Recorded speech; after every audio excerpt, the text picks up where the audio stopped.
what would happen if our object moves on a curve? For instance, if there is acceleration. In other words, as the time moves on, the velocity is becoming bigger. So one way to go would still be to calculate the gradient between the points A and B using our formula that we discussed in the previous lesson.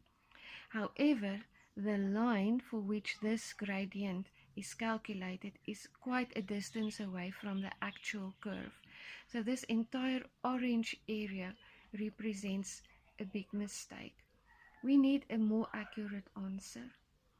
So one way to go would be to move the 2 points A and B very close to each other. When we do this, we will use a different way of writing it down. The first point we will call the point X, and the second point we will call the point X plus H. And H is an extremely small value. In fact, it is so small that it's very nearly equal to 0.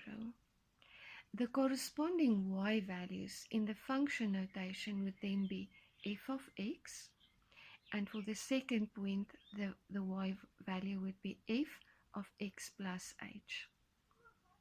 We can now use this data to write down the gradient formula again.